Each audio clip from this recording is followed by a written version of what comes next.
This is Exasperated Nerd Explains, an announcement about some new Marvel characters premiering in a New Warriors comic made some waves outside of comic book circles, and it's just so stupid. You may have seen it already, but when I first saw this announcement, I, no kidding, looked it up independently to verify it was not a joke. Most of the focus has been on the twins and their awfully close embrace, Snowflake and Safe Space.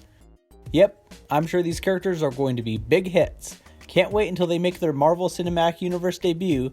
Better buy this issue in bulk because the speculator in me thinks they are going places. Seriously though, these names are too on the nose even for parody.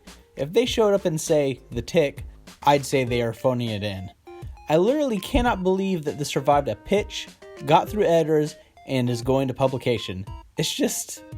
The team is supposed to be representative of people today and how they are owning their insults. It is such a coincidence that their powers mimic these insults and they chose to take on these names, but I don't need to tell it.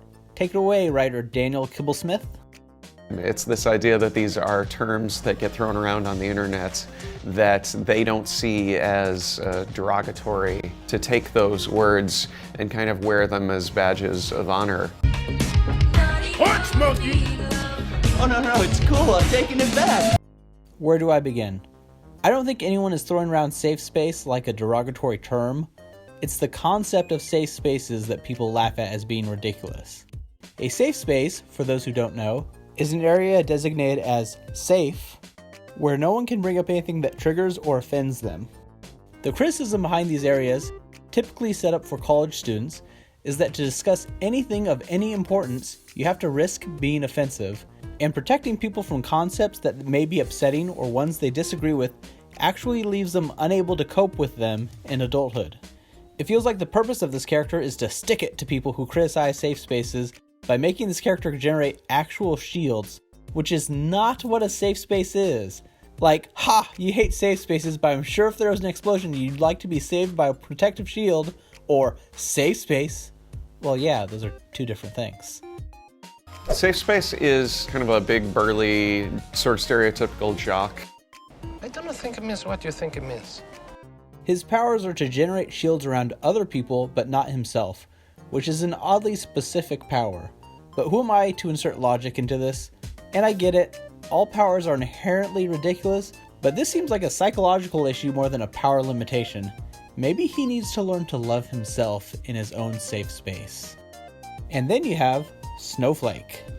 Snowflake has the power to generate individual crystallized snowflake-shaped shurikens. The connotations of the word snowflake in our culture right now are something fragile.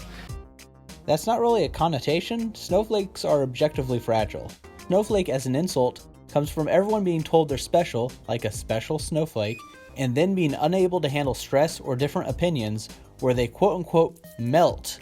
It's not turning it on its head, this just sounds dumb. You're trying to make snowflakes hard? Phrasing? Even if they aren't fragile, it's still ice, which can melt pretty easily.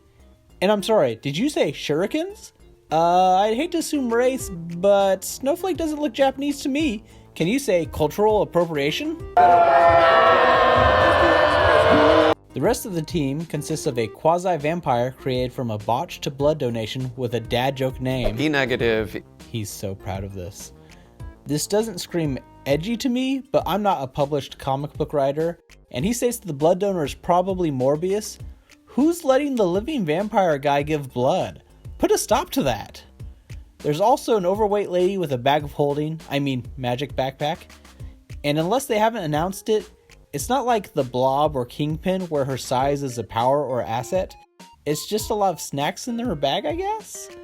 I'm sure she'll be real handy in a fight though. And then there's Screen Time, which, honestly, I kind of like the name. I assume he's always hooked into the internet, looking up information or how-to videos in order to put a stop to things. I'll give them this one.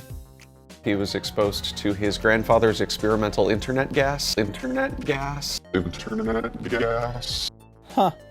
Daniel Kibblesmith looks good for an 80-year-old man, because how else can you explain internet gas?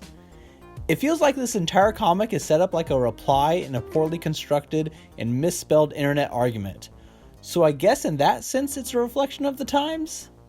I do appreciate that people on both sides of the political spectrum have united to call this stupid, though only because he's a straight white male. But I guess that's something. Anyways, do you think these characters sound interesting at all? Do you think they'll stay around? Am I the one who's out of touch? Let me know in the comments. Check out my other videos. Thanks for watching. Bye.